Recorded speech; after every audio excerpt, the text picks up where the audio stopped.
Our dreams have to be bigger, our ambitions higher, our commitment deeper, and our efforts greater. This is my dream for Reliance and for India. Who could have, in their wildest dreams, imagined that these words would belong to a boy born to a school teacher in a small town of Gujarat, living with modest means? Who could have thought that this boy would go on to create the most valuable Indian company and the 37th most valuable company in the world? Who could have thought that this boy, who also worked at a petrol pump, would go on to build the world's largest oil refinery? Yet, Mr. Dheeraj Lal Hirachand Ambani, fondly known as Dhirubhai Ambani, took the world by storm and proved to the world his mettle and the power of his dream. His business acumen and economic prominence put India and Indian capitalism on the global map through his business endeavors, which was quite absent before. Today, Reliance Industries, the company Dhirubhai had carefully nurtured through years of hard work, stands as a behemoth with its products and services touching lives of all Indians on a daily basis across socio-economic spectrums. It operates the largest single-site refinery complex at Jamnagar, having a crude refining capacity of 1.4 million barrels a day. It is India's largest retailer, operating across several verticals like fashion, groceries, electronics, etc., with over 15,000 stores and 9 crore customers. It also runs India's largest digital services platform, Jio, which boasts a 41 crore subscriber base and commands a 36% market share. In fact, without Jio democratizing cheap data, it would have been very difficult to reach out to such a large audience as we currently do. Clearly, his legacy is truly remarkable and stays strong in the hands of Mukesh Ambani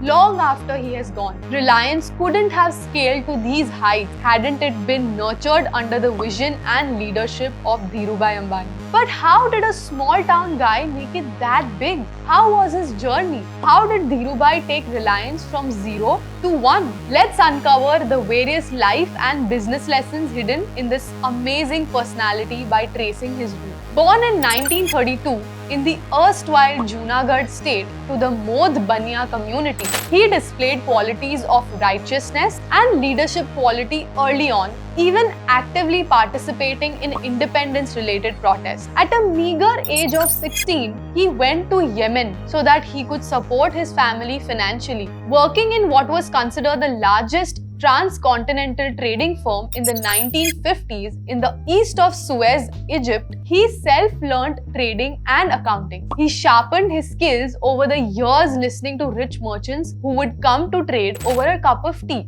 A true finance wizard as he was, he understood systems really well and took great strides to exploit them for financial gain. For instance, while in Yemen, he realized that the intrinsic value of the silver coin was much higher than the value it represented. So, he purchased silver coins, melted them into pure silver and sold them at a higher price. He also worked with Shell oil agents for a few years. Later in 1958, he moved back to India with his family. Having deep conviction in his skill set and wanting to make it big, he shifted to the city of dreams, Mumbai, where he partnered with his second cousin, Champaklal Damani, for exporting spices to the Eastern and Asian countries. This marked the start of his grand voyage as he started up Reliance Commercial Corporation with just 15,000 bucks. He adopted the strategy of offering high-quality products at a low price as a means to capture the market, a philosophy we see Reliance following to this date. However, this couldn't continue for long since he separated from Damani in 1965 due to temperamental differences. All that happens for good. And so it was for Dhirubhai as he now forayed into the textile industry, starting with the export trade of polyester yarn as he set up Reliance Textiles Engineers Private Limited. A synthetic fabrics mill was also established in the same year at Naroda for extensive backyard integration to lower the product cost, which was also praised by the technical team from the World Bank as the best composite textile mill in India. These efforts eventually culminated into the founding of his very own label, Vimal to sell suits, saris, dresses, shawls to Indians at affordable rates. And finally, on 8th of May 1973, Reliance Industry was born as he changed the name from Reliance Commercial Corporation. Post this, there was no turning back. Reliance began commanding market dominance in the domestic market for their good quality product and extensive endorsement of their benefits in India. On the back of this roaring success and wanting to expand even further, he filed for an IPO in 1977 after denial of finance from National Bank. This event also marked the inroads of equity culture in India. In fact, a large reason of a developed financial market in India currently can be attributed to the efforts made by Dhirubhai in making every common man a shareholder of Reliance. It was one of the largest IPOs of that time, being oversubscribed 7 times. In fact, stadiums had to be booked for the conduct of AGMs since they were attended by a large number of retail shareholders who were spellstruck by his business acumen and confidence. He was also responsible for other financial innovations, be it being first to raise money through a 7-year syndicated bullet loan or the first Indian private company to be credit rated. In 1979, a textiles company, Sidhpur Mills, was amalgamated with the company. Over subsequent years, the company expanded its installed capacity for producing polyester yarn by over 1,45,000 tons per annum.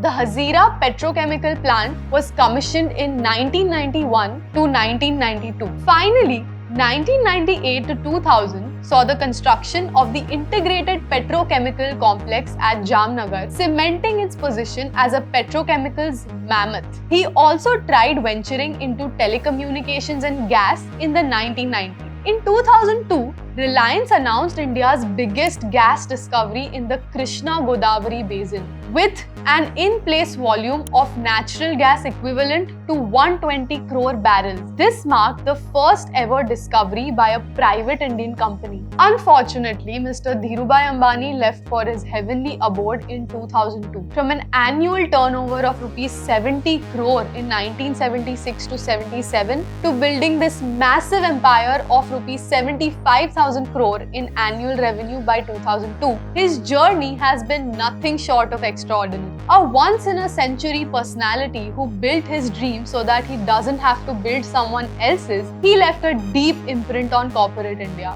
Much of his success can be attributed to his skills of winning friends and influencing people, project management, deep systematic knowledge, marketing prowess, and bias for action. Most importantly, he made the common man believe in Reliance's and India's success story and enabled wealth creation for lakhs of Indians. Let us know some other facts that you know about Reliance in the comment section below.